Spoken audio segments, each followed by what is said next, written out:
बचावे वाली। तू फसमुन तब बताई का बात बा, काहे बड़बड़ा दारू? अरे रउआ से का बाजी, हमरा साथे कुछ होखे। हद से आगे मत बढ़, ना तो हमरा से बुरा क्यों ना होगी। भौजी, राजी से ऐसे बात मत करी। संजीत, अब तू कैसे बात कर रहे बाड़ा अपना भौजी से? भैया रुआ देखत नहीं की भौजी कैसे ताना मारा ताड़ी। और ओकरा से अच्छी नौकरी के खातिर बैठे रहे।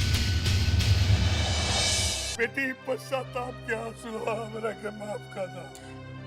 पर बाबूजी, जब एक बेटा ही हाल में होके तो कर बाप के का हाल हो सकेला। जी बताई विक्रम बाबू के कैसे तबीयत बा? कुछ खास सुधार नहीं के, बस ठीक है बाड़न। बाकी डॉक्टर साहब एगो समस्या बा। जी कहीं? हमरा कुछ समझ में नहीं आवत डॉक्टर साहब। कभी कभी छोटा छोटा बात पर भी इतना गुस्सा करलन कि घर पूरा अपना माथा पे उठा लेवलन, सारा सामान इन्हें उन्हें फेंक देवलन। अब परसों के बाद बा हमार नौकर गिरधारी के माथा फोड़ दे। हमरा तो हर समय डर लगल रहला डॉक्टर साहब कि कहीं कोनो हादसा मत हो जाए। देखिए ठाकुर साहब, ऐसा मरीज के ये टाइप के दौरा पड़ेला। ये जब भी वो पहले की याद करे के कोशिश करी या पहल का याद आई तो ऐसा संभव बा। डॉक्टर साहब पर एकर निदान तो होके के चाहिए। पहले भी हम कहले रही कि उनकरा याद दिलावे के कोशिश ना कल जाओ। दूसरा उनकरा साथे साथे कोई के रहे के चाहिए। बाकी उनका साथे हमेशा कोई ना कोई रहता। अगर रहुआ मानव तो एक बात कही डॉक्टर साहब, हम विकी खातिर कुछ भी करे के तैयार बानी। उनकरा के कुछ दिन खातिर मेंटल हॉस्पिटल में भेज देती तो। डॉक्टर साहब,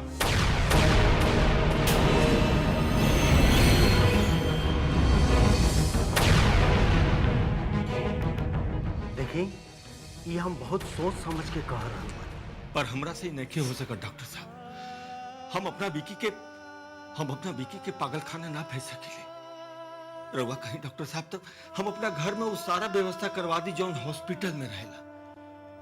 बाकी विकी के पागल खाना ना डॉक्टर साहब, ना डॉक्टर साहब ना। एक काम रहुआ और कर सकता है। उनका खातिर सबसे जरूरी बा कि सब काम रूटीन पर करल जाओ। घर में लोग अलग अलग देखभाल करेला, ऐसे उनका नियम नहीं के बन पावत। इहू एगो कारण हो सकता दौरा पड़े के। रउआ घर में 24 घंटा खातिर एगो नर्स रख ली जे उनकरा सही देखभाल कर सके। ये अच्छा रहे, हम ही कर सकता नहीं। बाकी डॉक्टर साहब, वो नर्स अपना जैसन ख्याल रखी था। ठाकुर साहब, सब पैसा के खेल बा। अच्छा पैसा देम तो अच्छा से रखबे करी। रुपया पैसा के कोनो चिंता नहीं है डॉक्टर साहब। बस रुआ अपना मन मुताबिक एगो नर्स ठीक करवा दी। जी एक मिनट।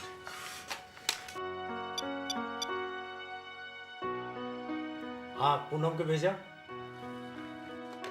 प्रयास कर रहा हूँ। जी हाँ। इनकरा के पहचाना ताड़ू, ये सूरज प्रताप सिंह हो। जी जाना तनी, विक्रम के बाबूजी। ठाकुर साहब प्रणाम। प्रणाम। दरअसल विक्रम के देखभाल करे खातिर 24 घंटा खातिर एगो नर्स चाहिए। तू तनी पता करा तो अपना क्लिनिक में केहू इंटरेस्टेड बा कि ना। रुपया पैसा के कोनो दिक्कत नहीं है, जितना चाहिए उतना मिली। जी हम पूछ के बतावत तनी। ठाकुर साहब, अपने के थोड़ा इंतजार करे के पड़ी। जी ठीक बा, हम बानी।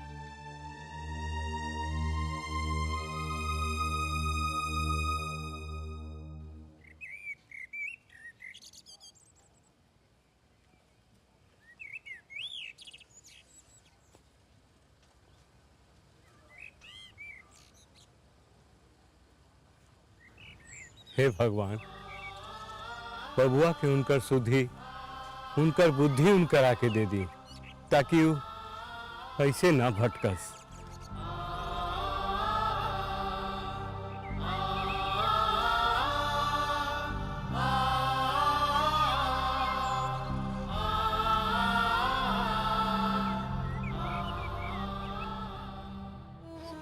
गिरधारी काका, जी बबनी, रउआ उहे देखा तानी जे हम देख रहल बानी।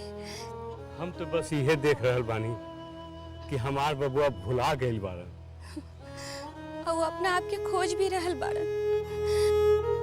काका, हमसे भैया की हालत देखल नहीं जा, पता न काहे भगवान ही सजा हमका के दिले बाड़न। भगवान सजाए उनका नहीं के देले, हमनी के देले बारन। तू तो सब कुछ भुला के अपना आप में बारन। ठीक है कहा तानी काका, भगवान सजा हमनी के दिले बाड़न, पर उनका माध्यम से यह बात के तो दुख बा। हमार भैया हमरा कुछ कहे से पहले हमार सब इच्छा पूरा कर देते रहलन।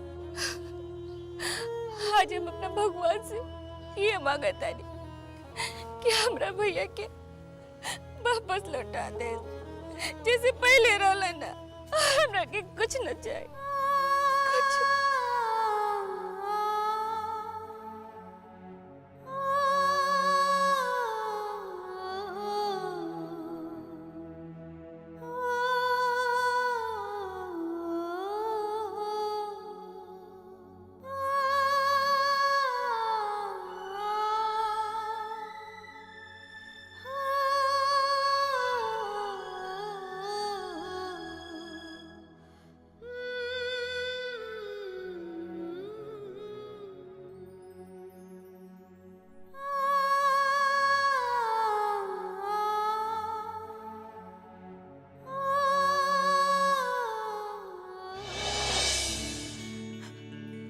अरे का बात बा? यह कहो। अच्छा ये बात बा, सबसे छुपा छुपा के रोवल जाता है। भैया हमरा के अकेले छोड़ दी। मैंने काहे अकेले छोड़ दी? रोएला। भैया अरे सबसे पहले ये बतावा, इतना सुंदर सुंदर चेहरा पर ये गोल गोल लोर काहे डलमला रहल बा? हैं? एगो अपाइस लेके काय रोई भैया, जब तक के ओकर मन क्यों दुखोले ना होई। अरे अपाहिज तो कर दिमाग हुई, जे तारा का अपाहिज का। सुन रमा, भगवान कोई के शारीरिक या मानसिक कमी काहे देवेला? काहे कि भगवान के डर रहेला कि उनकर जगह कोई ले ली, समझ लो। तू अपने आप के कोई से कम मत समझिया, बल्कि ज्यादा समझिया, काहे कि हमरा चुटकी से तब भगवानो प्यार करेला ना।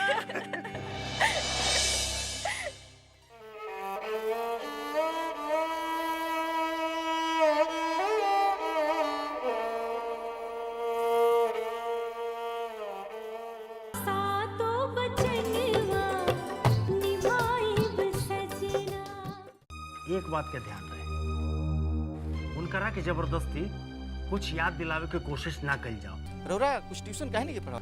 इच्छा तो हमरो रहे, बाकी आंख धोखा दे रहा। आवा पुनः आवा। का भाई क्यों बात बनल? जी ना, हम सभी नर्स से बात कर लेनी हा, बाकी केहू तैयार ना भइल।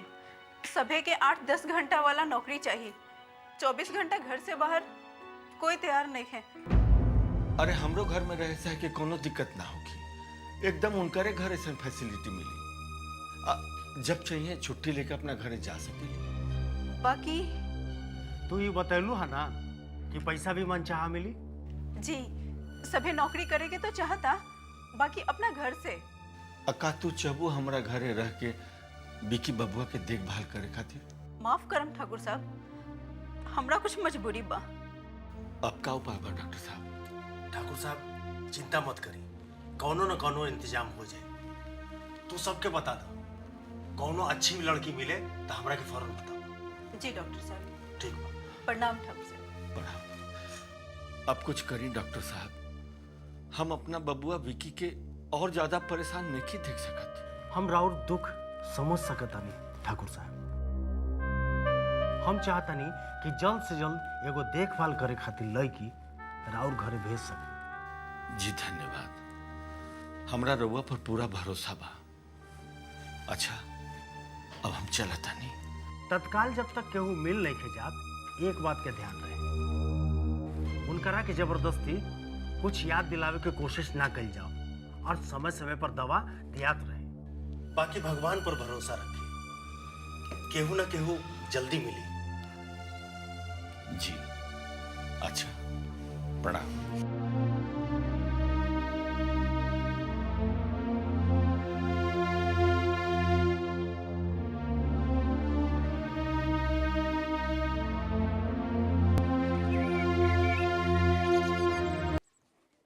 का बात बा वर्मा बाबू, बड़ा उदास बैठल बानी।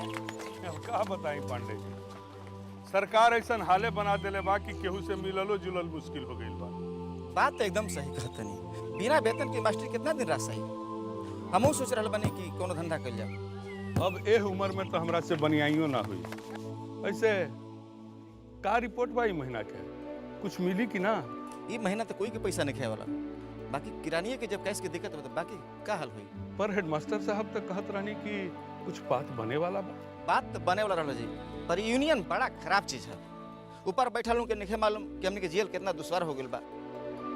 सरकार कहता कि केहू के वेतन 16 के बाद मिली, लेकिन 16 कब हुई एक पते नहीं खे। मतलब कि अब कोनो आसो रखल बेकारे बा। सही कहत नहीं, ये नहीं है कोनो खेवैया नहीं खे। अरे जब ऊपर बैठल जिंदगी के खेवैया हमनी पर ध्यान नहीं खन देत तो नीचे वाले से का उम्मीद। एकदम सही कहत नहीं, हमहू कोनो व्यवसाय के बारे में सोच रहल बानी। ये आस पर कितना दिन से रहल जा। तो ठीक बा, हमरो के नौकरी पर रख ले, रउओ हुआ बिना वेतन के काम करब, कम से कम टाइम तो पास हो जाएगी। रउरा कुछ ट्यूशन काहे नहीं के पढ़ाओ, कुछ पैसा वैसा आ जाए। इच्छा तो हमरो रहे, बाकी आंख धोखा दे रहल बा। मास्टर साहब का बात बा छोटकू? हेडमास्टर साहब कहने हर रोज 6ठवां क्लास में पढ़ावे चल जाए। अच्छा ठीक बा, तू जा। अच्छा पांडे जी, चलो तनी मुफ्त शिक्षा दान करे। भगवान और शिक्षा दान के कुछ परिणाम निकालस। पांडे जी, आजकल के भगवान सरकार हो, और सरकार और मंत्री जे चाही उहे हुई। और जौन बात कहत एकदम सुरवा ना सही कहत। अच्छा तो ठीक बा, चलो तनी।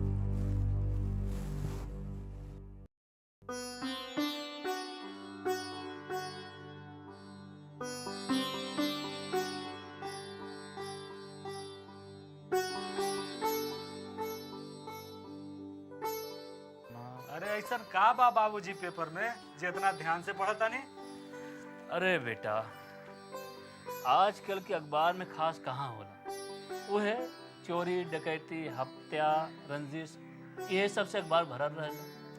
तब इतना ध्यान से का पढ़ता नहीं? अरे बेटा, एगो फिल्म आयल बा चक दे इंडिया, उमें लड़कियन सबके अपना राष्ट्रीय खेल हॉकी में विश्व विजेता बनत दिखावल गइल बा। हम सोचा तानी कि ये सब लड़की भी जरूर वर्मा बाबू बेटी जैसन हिम्मती हुई हैं सब। तनुजा, अरे वो तो ये सब लड़कियन से ज्यादा हिम्मती बिया बाबूजी। अच्छा, वो कैसे बेटा? जी हमार मतलब ही रहल कि अरे ली डाकिया आ गई। प्रणाम आदे बाबू। प्रणाम प्रणाम। कैसन चिट्ठी बा? कोनो रजिस्टर बा, राज बाबू के नाम। हमरा नाम के?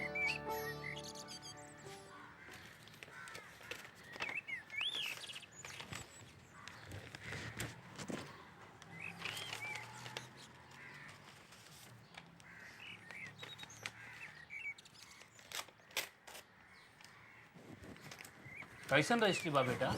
देखा तारी बाबूजी।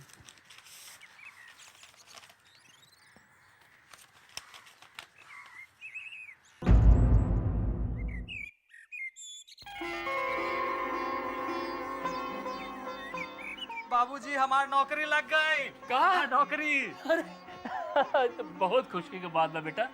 और बेटा तू कले रजिस्ट्री कैला और नौकरी भी लग गई? अरे बाबूजी तो पिछला महीना जब हम कर्नाटक वाला परीक्षा देले रही ओकर है। और रउआ अब बताई, रउआ के घर चाहिए कि बेटा? अरे बेटा, ये तो बहुत खुशी की बात बा। भगवान के बहुत शुक्रवार कि जो तू मंगला वो मिल गए। बेटा ऐसा नसीब भगवान सबके कहाँ देवेलन। देखी बाबूजी, बात के ज्यादा घुमाई ना, रउआ साफ साफ बताएं कि रउआ के घर चाहिए कि बेटा? बेटा जो हमार बात मानी ना, तो बेटा और घर दोनों। मतलब? हमार मतलब बा कि बेटा और बहू दोनों। बेटा बेटा बेटा, हम मिठाई मंगावता नहीं। बैठ। ए पलटन पलटन, नौकरी करे हम अगर बाहर चल जाएं तो हमारा तनुजा के साथ छूट जाए, का करें? अच्छा अभी फैसला तनुजा से मिलने के बादे हुई।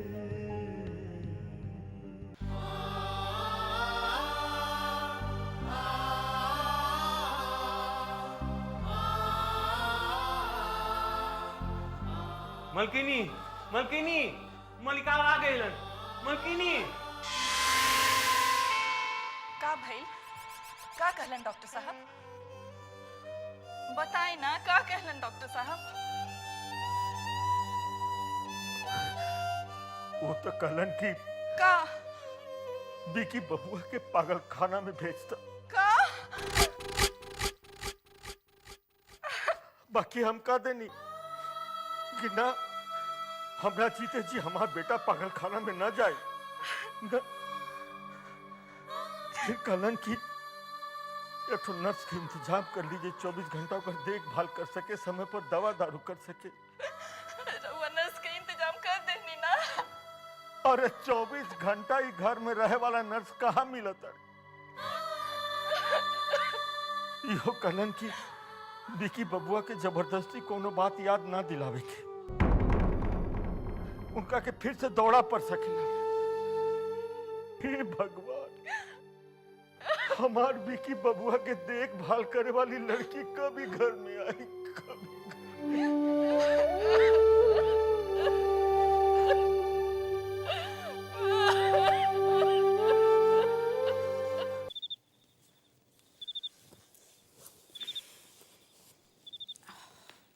अरे दीदी, आज जल्दी आ गए लो। तू ही तो कल ही रहलू जल्दी आवे के। कल तो हर सहेली के का नाम हा? तनुजा। हाँ तनुजा इंतजार करके चल गईलन। आज ओकरा से तो मिलवावे के रहलू ना? पर सुबह से ना ओकरा फोन आयल ह ना अभी ऊ आयल ह। वैसे ओकर बाबूजी से खबर भेजवा दिले बानी। बहुत अच्छा, पर वैसे ओकरा हमरा से का काम बा? ओ अरे ये तो हम बतावे कि बिसर गईली, हम हो भुलक्कर हो गई बानी। दरअसल ओकर घर के हालात अच्छा नहीं थे, ओकरा नौकरी के तलाश बा। वो बहुत अच्छा लड़की बा दीदी। अच्छा, वो नौकरी खातिर घर से बाहर रह सकता? काहे?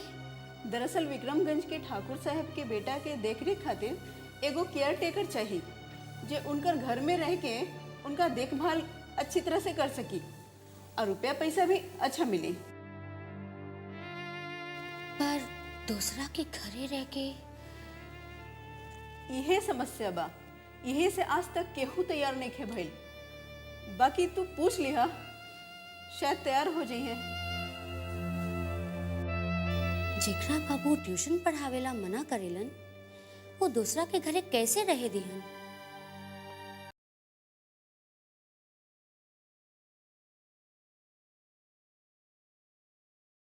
का बात बा बबनी, का सोचा तारू? कुछ नहीं काका, बस ऐसा ही। इला हम तारा के तोहार कमरा में से खोज के आवतानी, आ तू हिया बैठल बाड़ू। अकेले रह के आदत जी पड़ गए बा काका।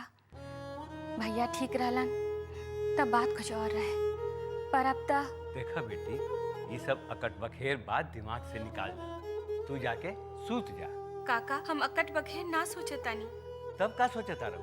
ई सब जौन घर में भइल हा वो ठीक ना भइल हा। ओहो, बूझ गईनी। देखा बेटी, जहाँ 10 गो बर्तन रही तो आपस में तनी लड़बे करी। काका हम लोग आदमी हैं सन, बर्तन नहीं हैं। आदमी के चाल तक बर्तनों से खराब होला, कबो कबो तो बिना बात के आपस में लड़ेला। तू चिंता जिन कर, ई दूध पीला और जाके सूत रहा। हमरा के बबुआ लगे जाए के बा, ठीक बा? चिंता के बाद तब बा काका, बाबूजी के परेशानी दिन पर दिन बढ़ल जाता, हम का करी? हम अपना बिकी के पागल खाना ना भेज सकेले।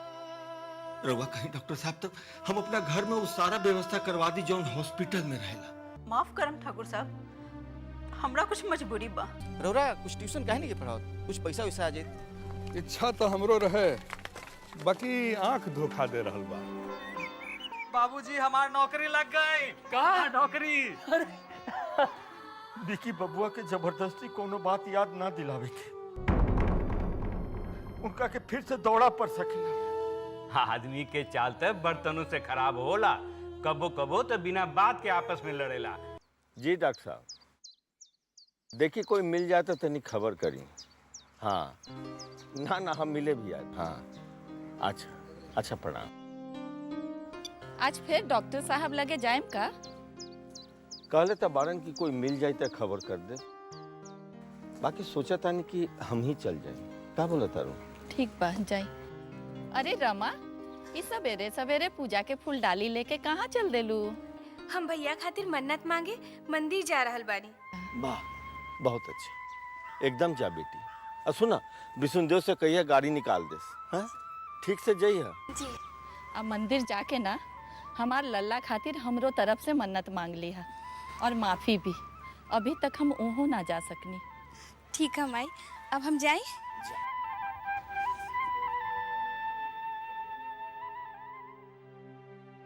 यह है परिवार और भाई बहन के प्यार। रउआ ठीक कहतानी।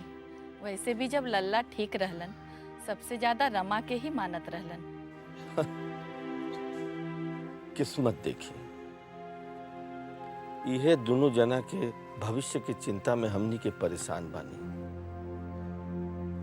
भाई बा जे अपन सुध बुध खो चुकल बा, तो बहन बाड़ी जेकर विकलांगता ओकर अपन जिंदगी के सबसे बड़ दुश्मन हो गई बा। रमा के भविष्य खातिर हमहू बहुत परेशान बानी।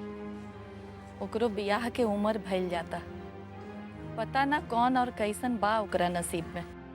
तू चिंता मत कर ठकुराइन, केकर नसीब में का बा के जाना था। बाकी हम पूरा कोशिश करब कि ओकर बियाह ऐसन लड़का से करी जो ओकर कमजोरी के अपना ताकत बना ले, जीवन भर ओकर साथ निभाए। अगर ऐसन कोनो लड़का मिल जाए, वो भी आज के युग में, तो ई समझी कि धरती पे भगवान बाड़न। तू चिंता मत कर ठकुराइन, भगवान सबके नसीब बनाइए कि धरती पर भेजलन। एकरो नसीब में जरूर कोई ना कोई होई।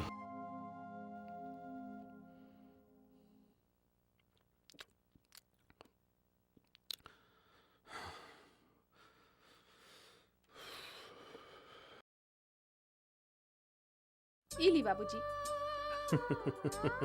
आज लागता कि हम काम पर जा रहल बनी। बाकी अभी और कुछ बिसर रहल बनी बाबूजी। का? ई और आंख में डाले वाला दवाई। बेटी, हम खुशी में बिसरिए गनी कि हमरा कोनो तकलीफो बा।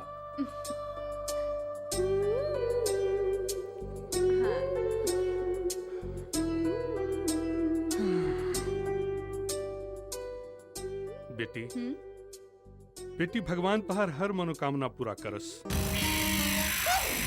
बिगाड़ा बिगाड़ा खूब बिगाड़ा, जब ना कटी ना तब पता चली हमने के का।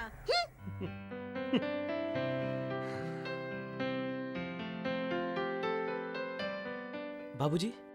बाबूजी तभी अभी गइलन। जा, हम लेट हो गए। अच्छा माई, हम चला तनी। अब मैं तुम्हें जीवित कर रहा हूँ। यदि मैं संपूर्ण धर्म जानता हूँ तथा मेरे द्वारा उनका सम्यक आचरण हुआ, तो उस सत्य के प्रभाव से यह देवी पुनः जीवित हो जाए। मैं सत्य कहता हूँ। का करतनी माँ जी? रामायण? नहीं बेटी, भगवती पाठ। ओह, लाई तनी राउत पैर दबा दे तनी। ना ना, रहता रहता। सभी देवता मेरी तपस्या का महान बल देख लें।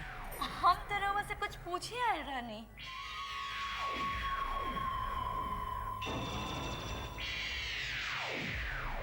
पूछा का पूछे के चाहता हूँ? माँ जी, रमा बबनी ने खिलाकर कहीं गई बारी का? हमरा से तो कहत रही कि मंदिर जाए के बा। मंदिर का कोनो मन्नत रहल हा? आजकल तो घर में सबके एके गो मन्नत बा कि हमार छोटका बबुआ ठीक हो जाए। इतने बात बा कि उनका मन में कुछ और भी रहल? हमरा से तो अपन मन के कुछ ऐसन बात बतैलस ना। तोहरा से कुछ बतैलस हा का? ई उम्र में सबके मन में एके गो मन्नत रहेला माँ जी, उहो राम जैसन पति के। और रमा बबनी के बियाह के लेके हमरा तो बहुत चिंता हो रहल बा। अरे उनकर उम्र जे भइल जाता। बाकी पता ना ओकरा नसीब में का लिखल बा। ओकरा जैसन अपाहिज लड़की के हाथ थामे वाला राम ई युग में कहाँ से मिली बेटी?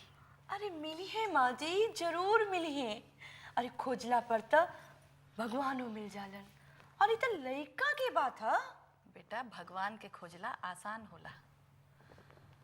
बाकी रमा जैसन लड़की खातिर लड़का खोजल आसान बात नहीं खे। कोनो मुश्किल बात नहीं खे, बस खोजे वाला चाहिए। तोहरा नजर में केहू बा का? लड़का तो बा, और उहो एकदम रामचंद्र। रउआ के बाबूजी के मनाए के पड़ी। अरे तनी मनी दहेज ज्यादा लागी, पर जब अपने में कमी बा तो पैसे के बदमनु तो पाई। और रउआ बाबूजी से कहम तो वो और बात ना टली है। काहे ना, हम जरूर बात करब, बस तू लड़का वाला के तैयार करब। अरे वो सब रुआ हमरा ऊपर छोड़ दी, आखिर हमू अपन बबनी खाती कुछो तो करब। अच्छा बेटा, तू लड़का के देख लू हनु? अरे देखनी हमा जी, अरे वो लड़का के आगे राउर तीनों बेटा टिकी है ना। वो लड़का एकदम हीरो बा, हीरो।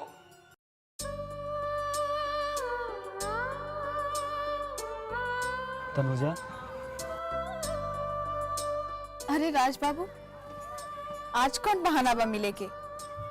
दोस्त के यहाँ से आवता नहीं कि संयोग से मिल गई नहीं है? आज हम कवनो बहाना से ना तोहरे से मिले खातिर नहीं है। अच्छा, कहीं का कहे के चाहता नहीं? तू हमार बात के जवाब काहे नहीं खुद देत? अरे हम तहरा से प्यार कर ले। बस राज बाबू, आगे कुछ मत बोले। गरीब के बेटी के सपना दिखावल बहुत आसान होला, लेकिन जब वो सपना टूटेला ना तो ओकरा के समेटे वाला कोई ना होला। जाने लो, हमार नौकरी लग गई, अभी ट्रेनिंग खातिर जात बानी। पर जाए से पहले तहरा से एगो वादा करके जाते हैं, जब हम लौट के आए तो सबसे पहले तहरे घर आए, तहार हाथ मांगे।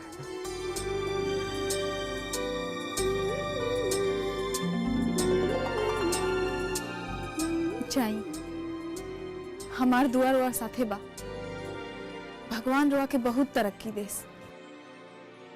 बस और कुछ ना कहबो।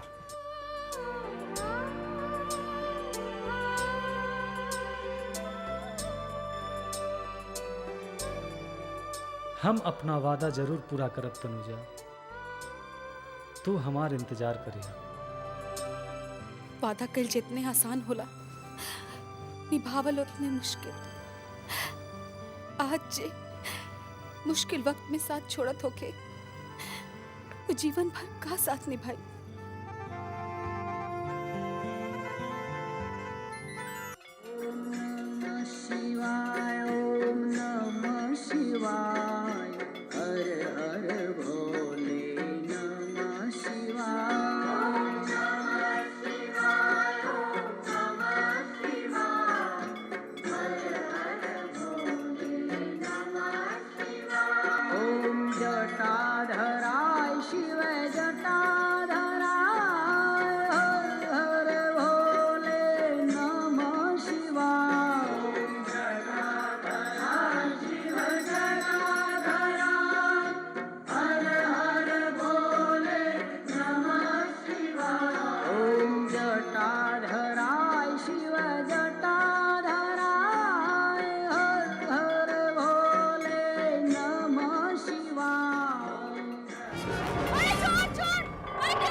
Lily Raut purse.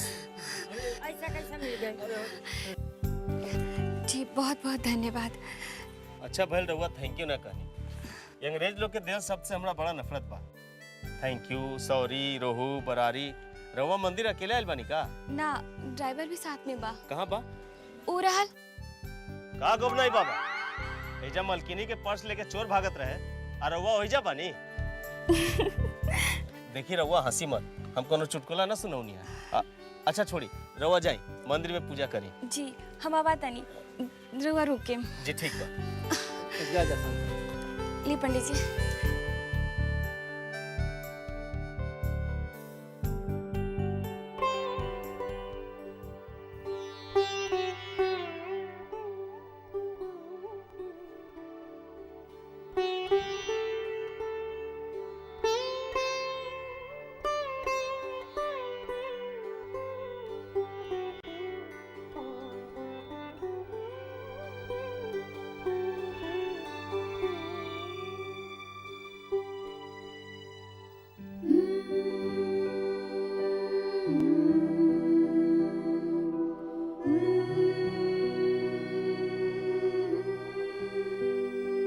अरे का भाई रवा रोत का है बानी? ना हमरा भैया के तबीयत ठीक नहीं खेनु एही खातिर। ओ उनकरे खातिर भगवान जी से मन्नत मांगे आइल बानी। जी ठीक बा। अच्छा हम चलता नहीं। अरे रुके रुआ हमार मदद कैनी हा। अगर रुआ बाबूजी से हमार मिल लेती तो हमरा निम्मत लागत रहे। अच्छा राउर बाबूजी कहीं के राजा महाराज आवे इनाम नाम दिए का? ना विक्रमगंज के ठाकुर सूर्य प्रताप सिंह के बेटी हैं हम। अरे बाप रे बाप, तो अब तो बाबूजी से मिले के पड़ी। अच्छा चलिए आज राउर बाबूजी से मिल ही ले जा। जी चलिए।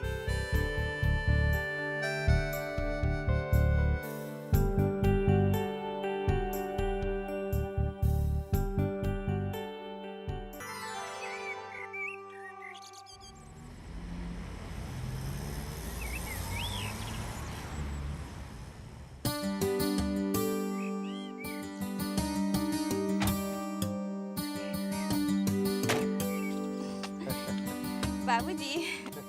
पूजा हो गई? जी बाबूजी ये ली प्रसाद। भाई खातिर आशीर्वाद मांग ले लूँ। हाँ बाबूजी पर आप पूछी मत जौन भइल ह चोर हमार पर्स लेके भागत जात रहे। अच्छा अरे तो चोर पकड़ाई कि ना? पकड़ाई ना तो जाई कहाँ।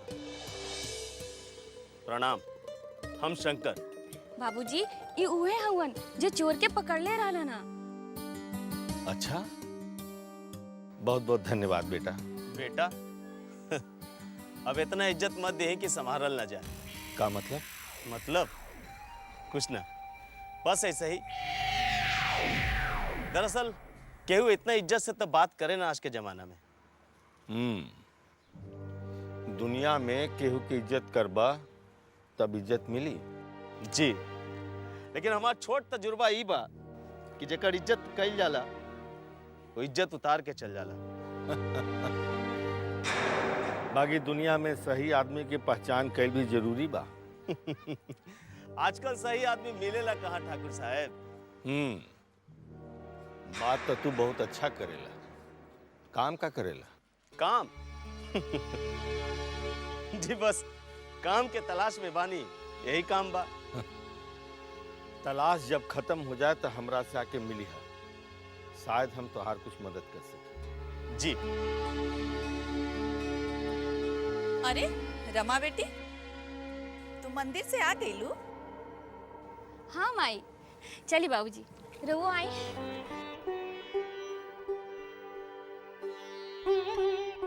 जाने लो आज तहार बेटी के बैग एगो चोर चोरी करके भागत रहे।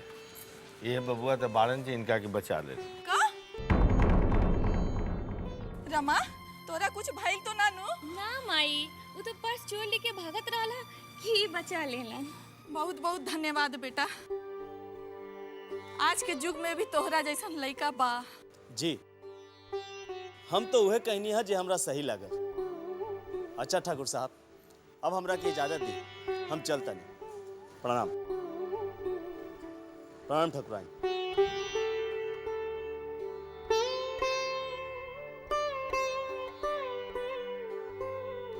बहुत अच्छा लड़का बा। और बुझाता कि कोनो अमीर के सतावल भी बा।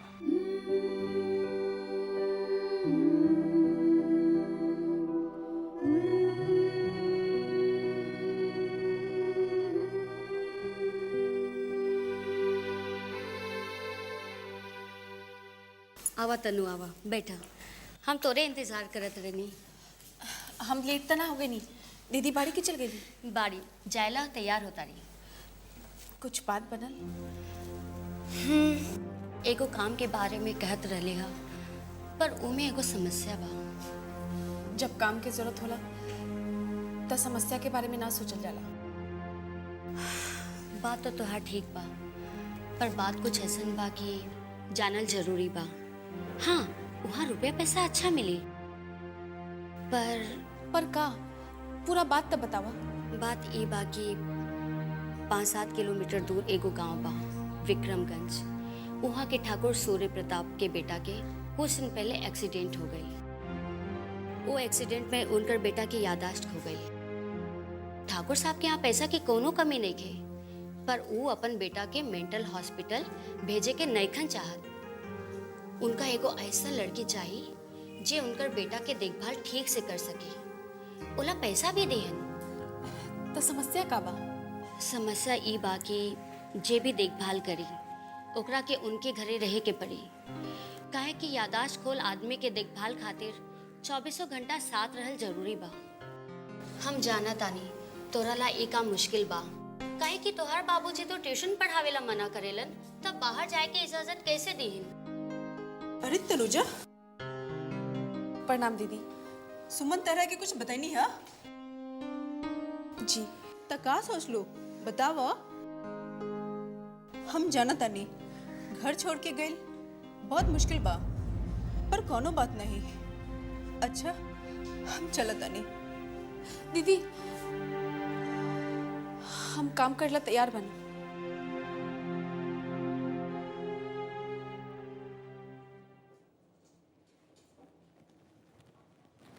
ए जी, हाँ? कौनो जरूरी काम करतानी का? अरे ना, माने ये सब झमेला में इहो करे के पड़ल ना। हम रउआ से कुछो कहे के चाहतानी। हाँ, कहीं ना। वो बड़की दुल्हन रमा खातिर एगो लइका बतावत रही।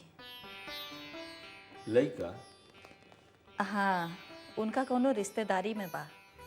ठाकुराइन, हम बड़की बहुरिया के परिवार में रिश्ता करके पहले ही से पछता रहल बानी। अरवा चाहतानी कि फिर रिश्ता कर ली। बाकी रमा खातिर भी लइका खोजल जरूरी बा।